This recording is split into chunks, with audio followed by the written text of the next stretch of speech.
Hey, good morning. I tried to start recording this video so many times, but the noise in my neighborhood, especially on the street, can get pretty loud. So, fall's a hard time for me. I know we've talked about this already.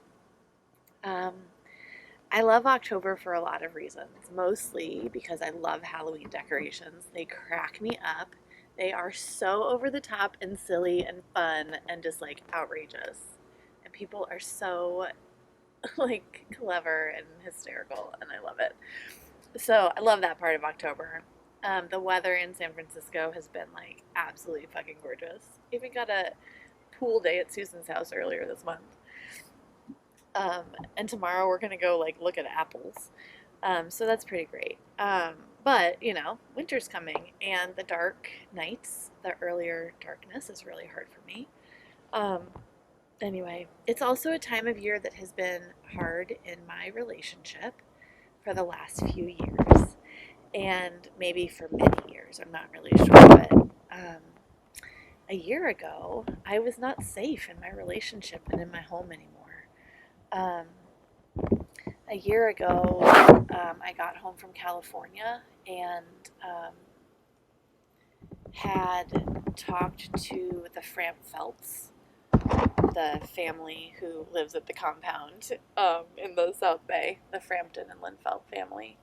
I had talked to all of those people and just said, like, you are complicit. Like, you're doing exactly the same things that you did all these years ago. And you're Brendy's family, like you and your Drew's family. And they were like, yeah, so. And they just kept drawing these, like, really weird arbitrary lines and saying, like, they want Phil's head on a stake. And it's like, no, we don't want Phil's head on a stake. We just want Phil to be held accountable. And we want the community to talk about these things, because if you're not talking about it, then you're not addressing it. Then you're not actually looking at what's happening in your to your marginalized and in your church. I mean, in the church epistles, you see over and over again that Paul is addressing to the saints what's wrong. You see that Jesus Christ addresses what's wrong. The prophets address what's wrong. Like, the church is supposed to address what's wrong.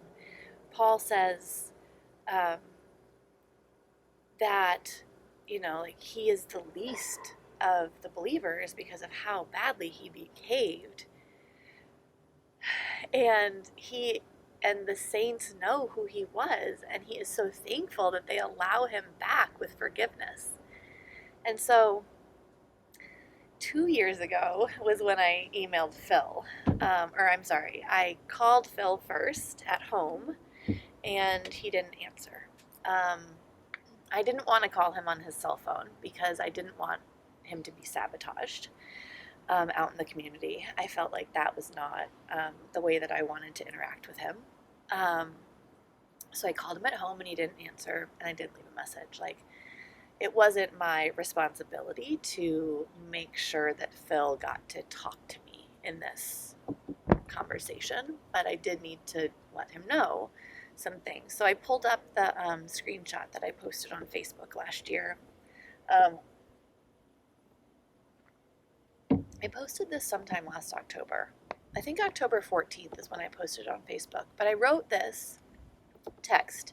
It's saved in my phone as the disgusting pervert. That's it. That's Phil Bonadies. It says, it's an iMessage from October 27th, 2018, 2:21 p.m. That was East Coast time. So it was 5:50. It was in the middle of the day in California when I sent this. It said, I know what you did to me. I know that you also manipulated me and God's children to keep your predatory behavior a secret.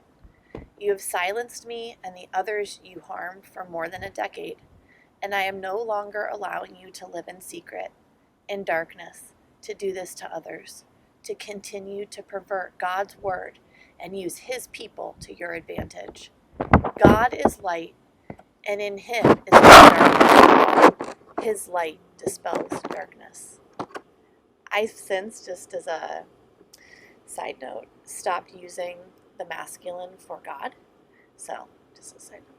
God is light, and in him is no darkness at all. His light dispels darkness. You helped teach me that. I just didn't realize that you were also working for the lion, seeking who he could devour. I am certain of God's faithfulness and love, and pray that you wake up to heal the destruction you have caused. Emily Dods. Guys, this was only 2 years ago. Oh my God. Emily Dods was my name 2 years ago. You know, one of your best friend's daughters and your sister in Christ. P.S. I blocked you from communicating with me many months ago, so there's no need trying to reply. That last part had been true, but in order to send this, I had to unblock him. And so you can see on the thing I posted on Facebook that it's actually red. So he got this, and he did nothing. He didn't reach out to me. He didn't reach out to Chris. He didn't reach out to my parents. I mean, he knew how to get in touch with me. He knew how to get in touch with any of the 8 other women who have spoken to me or who have said, please let me know. Please let me know my name. To those of you who have said, like, why hasn't he been arrested? That's not on me. Unfortunately, that's up to the Los Gatos Police Department or the Santa Clara County DA. Like, that's not my decision. I filed my police report. I told them what happened to me in that one incident. I told them that I knew that there were other people, but other experiences that I had not yet fully flushed out in my own healing process. So I gave that text to Katie and James Linfeld in 2000, last summer, 2019. And James, I don't know what they did with it. Katie just always wanted proof. Like when I said, Katie, do you know that your mom's name is being used by Karen to say, like, go talk to Kim, go talk to Judy. Like, they know I didn't know anything about this. They know that I wasn't complicit. Like Karen Bonadies was using Kim Frampton and Judy Coates' name in conversations and text threads with people to justify her behavior to my friends. Like, use them, they know. And so when I told Katie this, she was like, oh, because I was like, how can you be allowing this? This is your family, this is your brother, these are your, like, nephews who are suffering because of this. And she was like, we're not causing the suffering. And I was like, your mom is being used as a pawn by Karen right now. Kim Frampton has been paid by Bayside Fellowship since I've known her. So she has a vital, valuable, she knew that Phil was being paid until last summer when he supposedly stepped down again. She knew that Phil was being paid after Brendy had come forward and Drew, and I mean,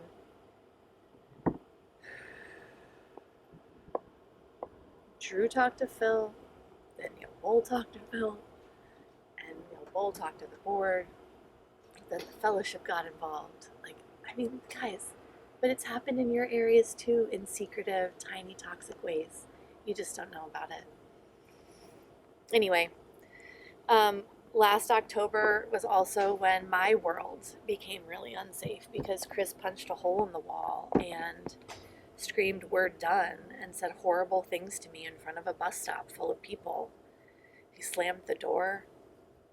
That hole is still in the house a year later. He had already at one point tried to pull me out of the car in public after kicking a light post and screaming at the top of his lungs, "Open the door! Open the door!" Yeah, no, I'm not opening the door. No, I am not. Thank you very much.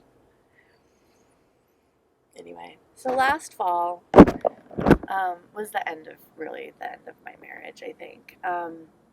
But also I'm remembering like how hard it is on my body to travel because I start to travel next week. I'm going to a cold place.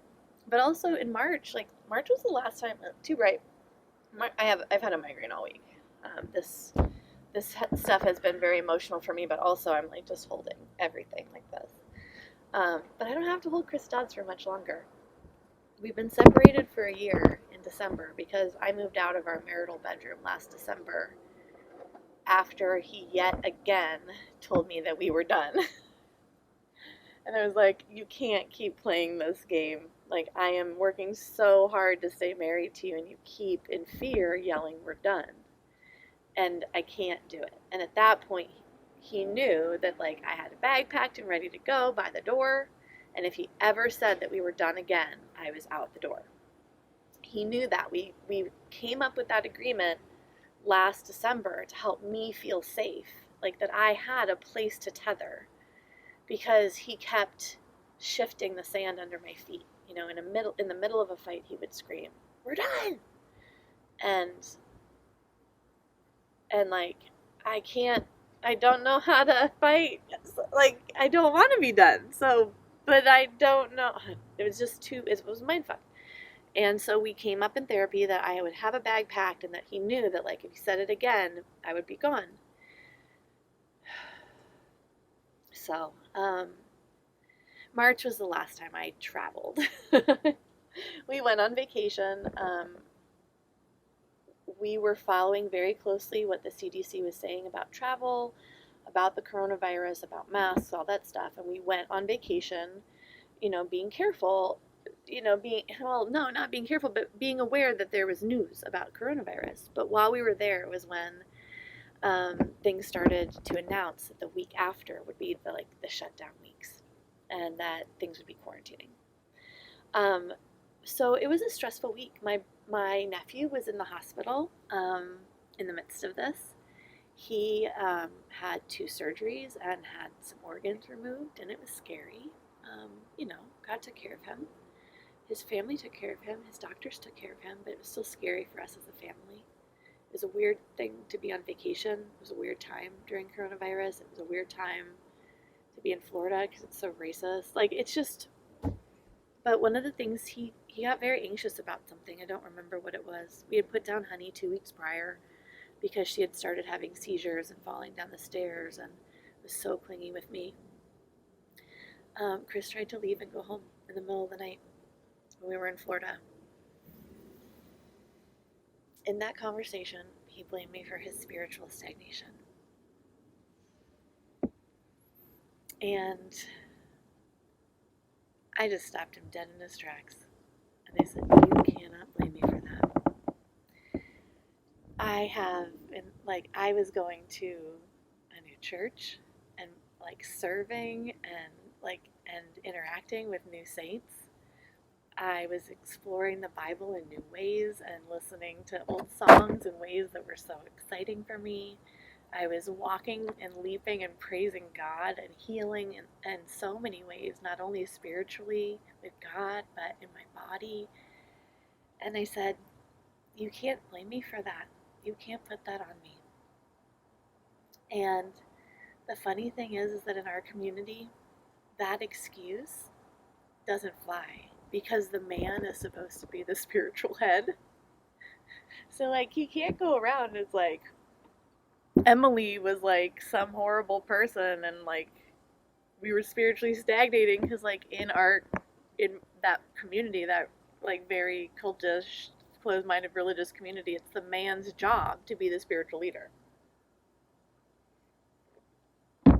But in allowing himself to fail, Chris also can play the sad victim instead of saying, I wasn't ready to heal from my past trauma, from what my mom's family put me through, from what my mom put me through, from the spiritual abuse that Dan and Lee Church and that corrupted family have put me through, Dylan and Montana have put me through, Sam and Mary. But the other thing is that, well, whatever, Chris manipulates too. So, and that's what he does to protect himself. He learned that. But March was the last time I traveled, and because in May I was fleeing. That was very different. But in March, when he was having such a hard time, I would crawl into his lap and let him cry as I held him. And he said, Chris, this is all you need to do for me on my tough days. This is all you need to do. And I kept just asking him, crawl into my lap, on my hardest days. And he just refused. He refused to meet me in any place of heart or love.